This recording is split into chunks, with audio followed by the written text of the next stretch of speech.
ప్రియ దేవుని బిడ్డలారా, ఫినెహాస్ గురించి మనము నేర్చుకుందాం. ఫినెహాసులు అనేవాళ్ళు బైబిల్ గ్రంథంలో ఇద్దరు కనిపిస్తారు.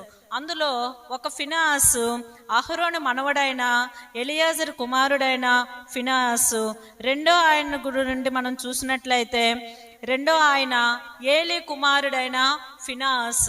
వీళ్ళిద్దరి గురించి మనము వ్యత్యాసం చూసినట్లయితే మొదటిగా మనము ఎలియాజరు కుమారుడైన ఫినెహాస్ గురించి నేర్చుకుందాం. ఇశ్రాయేలు ప్రజలకి అనేక విధాలుగా యుద్ధాలు వచ్చేటప్పుడు, అనేక విధాలుగా వాళ్ళని శోధించేటప్పుడు ఇశ్రాయేలు ప్రజలకి ఏ విధంగా కూడాను ఏ దేశస్తులు కూడాను లొంగ తీసుకోలేకపోయేవారు, వారికి జయించలేకపోయేవారు. అటువంటి సమయంలో ఆ మోయాబు స్త్రీలను తెచ్చి వారికనమాట లోపర్చేటట్లు చూశారు. ప్రియ యవనస్తులారా, ఈరోజు మీరు ఇది నేర్చుకోవాల్సిందిగా నేను కోరుచున్నాను.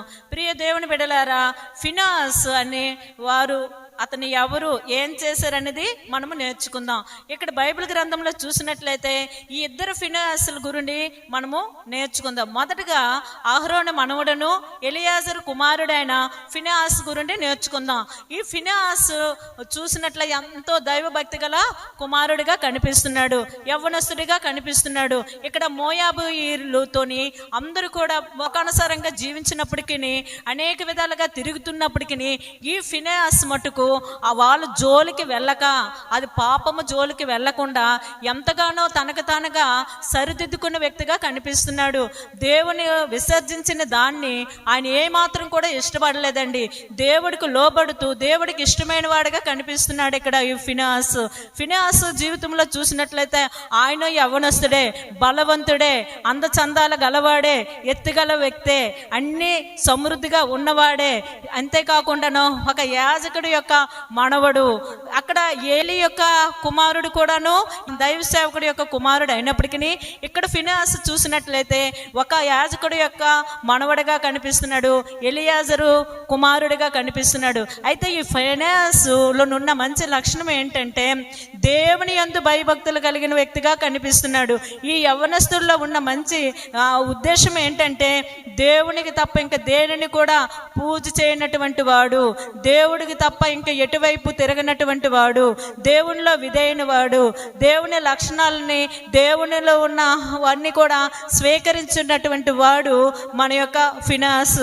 అయితే ఈ యొక్క ఫినెహాస్ జీవితంలోని ప్రియ దేవుని బిడ్డలారా, ఈ సంఖ్యాకాండము 25వ అధ్యాయము చూసినట్లయితే సంఖ్యాకాండంలోని ఆ యొక్క అధ్యాయం అంతా మనం గమనించినట్లయితే ప్రియ దేవుని బిడ్డలారా, అక్కడున్న పురుషులందరూ కూడా విడిగా తిరుగుతున్నారు, వారికి ఇష్టం వచ్చినట్టు తిరుగుతున్నారు, అన్నిటికి కూడా బానిసలు అయిపోయారు, అన్ని విధాలుగా తొలగిపోయారు, అసలు నానా విధాలుగా చెడిపోయినట్లు చూస్తున్నాం. వాటిని చూసి ప్రభువు ఏమాత్రం కూడా ఇష్టపడలేదండి. వారిని చూసి ప్రభువు అసహించుకున్నాడండి, వారి మీదకి ఉగ్రతను పంపించినట్లు చూస్తున్నాం.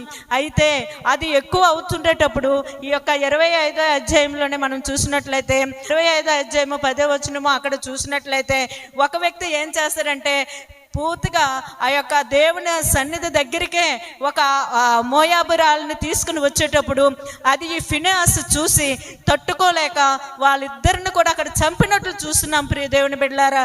అయితే దేవుడు అతనికి కొరకు ఏం చెప్తున్నాడంటే ఫినెహాస్ నాకెంతో ఇష్టమైన వాడని చెప్తున్నట్లు చూస్తున్నాం. 13వ వచనంలో చూసినట్లయితే దేవుని విషయమే ఆసక్తి గలవాడే ఇశ్రాయేలీయుల నిమిత్తము ప్రాయశ్చిత్తము చేసినని వాక్యం సెలవిస్తుంది. ప్రియ యవనస్తులారా, మీరు ఈరోజు ఏ విధంగా ఉంటున్నారు?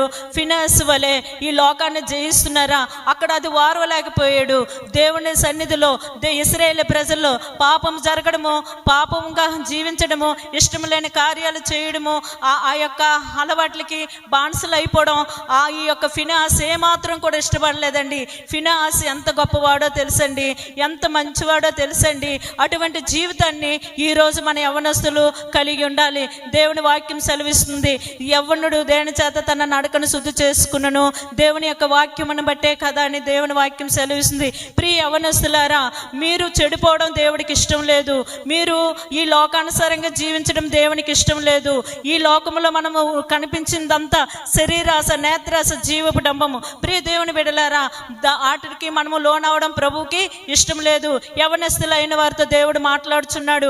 ఈరోజు ఫినెహాసు వలె నువ్వు జీవిస్తున్నావా? ఫినెహాసు వలె ఉంటున్నావా? ఫినెహాసు వలె నువ్వు ఆ యొక్క పాపాన్ని విసర్జిస్తున్నావా? దేవునికి ఇష్టడుగా ఉంటున్నావా? దేవుని పని చేయడానికి ఇష్టపడుతున్నావా? దేవుని సన్నిధిని ప్రేమిస్తున్నావా? దేవుని సన్నిధి దగ్గరికి ఆ యొక్క మోయాబరీల్ని ఎప్పుడు తీసుకొచ్చారో వెంటనే అది చూసి తట్టుకోలేకపోయాడండి. నువ్వు పాపాన్ని ఖండిస్తున్నావా? పాపాన్ని విసర్జిస్తున్నావా? పాపములతో కలిసి నువ్వు భోంచేస్తున్నావేమో జాగ్రత్త. పాపములతో కలిసి నువ్వు ఈ లోకంలో తిరుగుచున్నావేమో జాగ్రత్త. ఈ లోకమే దేవాది దేవుని వాక్యం సెలవిస్తుంది, నీ పాపమే నిన్ను పట్టుకును, నీ పాపమే నిన్ను పట్టుకును. ప్రియ దేవుని బిడ్డలారా, ఆ యొక్క పాపం వల్ల వచ్చిన జీతము మరణము. ప్రియ దేవుని బిడ్డలారా, గనుక నువ్వు దేనికి బానిసైపోయావో, త్రాగుడికి బానిసైపోయావో, ఇంకా దేనికి ఎన్నెన్నో ఉన్నాయి ఈ లోకంలో, అవి నేను చెప్పకూడదు. కానీ ప్రియ దేవుని బిడ్డలారా, వాటికి నువ్వు బానిసైపోయావేమో, నువ్వు ఈ లోకంలో మోహానికి బానిసైపోయావేమో, వాటి నుండి నువ్వు బయటికి రా. ఫినెహాసు వల్ల మంచి పేరు తెచ్చుకో. ఫినెహాసు వల్ల దేవుని దృష్టిలో, దేవుని పనిలోని దేవుని దృష్టిలో ఫినెహాసు చాలా ఇష్టడుగా నిలబడిపోయాడండి. ఎంతో మంది ఉన్నారు ఇశ్రాయేలు ప్రజల్లోనే, ఎంతో మంది ఉన్నారండి. అందరికీ దేవుడు అంటే తెలుసు, ఎంతో మందికి పరిశుద్ధ దేవుడు మన మధ్యలో ఉన్నాడని తెలుసు. కానీ వాళ్ళు భయము చెందక తిరిగారండి. ఫినెహాసు మట్టుకు దేవుని యందు భయము భక్తి కలిగి జీవించిన వ్యక్తిగా కనిపిస్తున్నాడు. తాతగారికి అంటే అహరోను గారికి మంచి పేరు తెచ్చేవాడుగా కనిపిస్తున్నాడు. తండ్రి అయిన ఎలియాజరు కూడా మంచి పేరు తెచ్చే కుమారుడిగా కనిపిస్తున్నాడు. ప్రియ దేవుని బిడ్డలారా, నువ్వు నీ తల్లిదండ్రులకు ఎటువంటి పేరు తీసుకొస్తున్నావు? చెడ్డ పేరు తెస్తున్నావా? మంచి పేరు తెస్తున్నావా? నీ యొక్క తల్లిదండ్రుల దగ్గర నువ్వే విధంగా ఉంటున్నావు? నీ యొక్క కుటుంబంలో నువ్వే విధంగా ఉంటున్నావు? వారిని దుఃఖపెట్టేటట్టు కనిపిస్తున్నావా? వారిని కన్నీరు కారిపిస్తున్నావా? వారి మాటనికి విధేయుడిగా ఉంటున్నావా? దేవునికి విధేయుడిగా ఉంటున్నావా? దేవుని మాట వింటున్నావా? నువ్వు తల్లిదండ్రుల మాటే వినకపోతే కనబడని దేవుడికి నువ్వెక్కడ లెక్క చేస్తావు? కనుక నీ జీవితంలో నువ్వు గమనించుకో. నీ తల్లిదండ్రుల మాటకు విధేయుడు అయ్యుండు. నీ తల్లిదండ్రులు అయితే ఏది చెప్తున్నారో అది చేయి. ఇక్కడ ఫినెహాసు తల్లిదండ్రుల మాటకు విధేయుడై ఉన్నాడు, తాత మాటకు విధేయుడై ఉన్నాడు. కనుక ఈరోజు మనం అతని గురించి చదువుకుంటున్నాం, వింటున్నాం. ప్రియ దేవుని బిడ్డలారా, ఈ ఫినెహాసు జీవితంలోని దేవుడు ఎన్నో కార్యాలు చేశాడు. కాకుండాను ఇంకా ఈ 25వ అధ్యాయం 26వ వచనంలో కూడా చూసినట్లయితే ఫినెహాసు జీవితంలోని దేవుడు గొప్ప ఒక అధికారిగా ఆయనని కూడా ఉంచినట్లు మనం చూస్తాం. గనుక ప్రియ దేవుని బిడ్డలారా, ఇది నాన్న యవనస్తుల గురించి చాలా బాధపడుతున్నారు. యవనస్తుల కోసము ఎంతో తపన పడుతున్నారు. యవనస్తులు చాలా మంది మన క్రైస్తవ బిడ్డలు బైబిల్ చదవక లోకానుసారంగా జీవిస్తూ, ఇష్టానుసారంగా జీవిస్తూ ఈ యొక్క చాలా మంది అంటారు, మేము సినిమాలు చూడొచ్చా, మేము అక్కడికి వెళ్ళొచ్చా, ఇక్కడికి వెళ్ళొచ్చా. బైబిల్లో చాలాసార్లు బైబిల్లో రాయబడి ఉన్న మాట ఏంటి అంటే, నువ్వు అల్లరితో కూడిన ఆటపాటలకు దూరంగా ఉండమని వాక్యం సెలవిస్తుంది. నువ్వు అల్లరితో కూడిన ఆటపాటలకు దూరంగా ఉంటున్నావా? నువ్వు దేవుని శక్తిని పొందుకున్నావా? అసలు నువ్వు బైబిల్ పట్టుకొని నీ తల్లి నీ తండ్రి వస్తున్నారని వస్తున్నావా? లేదంటే దేవుని యందు భయము భక్తి కలిగి నువ్వు ప్రభు సన్నిధికి వస్తున్నావా? ఫినెహాసు తన తండ్రి మాటకి విధేయుడై ఉన్నాడు, తాతగారి మాటకు కూడా విధేయుడై ఉన్నాడు. నువ్వు కూడా అటువంటి కుటుంబంలో ఉన్నావేమో జాగ్రత్త. నువ్వు అటువంటి కుటుంబంలో ఉండి వారికి మంచి పేరు తెస్తున్నావా, చెడ్డ పేరు తెస్తున్నావా? నీ తల్లి కన్నీరు కార్చడమో అది దేవునికి ఇష్టం లేదు. కనుక నీ తల్లికి సంతోషపెట్టే కుమారుడిగా నువ్వు ఉండు, నీ తండ్రికి సంతోషపెట్టే కుమార్తెగా నువ్వు ఉండు. మీరు ఆడపిల్లలు అవని, మగపిల్లలు అవని, యవనస్తులైన ఎవరవని సరే మన తల్లిదండ్రులకి విధేయులమై ఉండి వాళ్ళకి సంతోషపెట్టే వారంగానే మాత్రమే మనం జీవించాలి.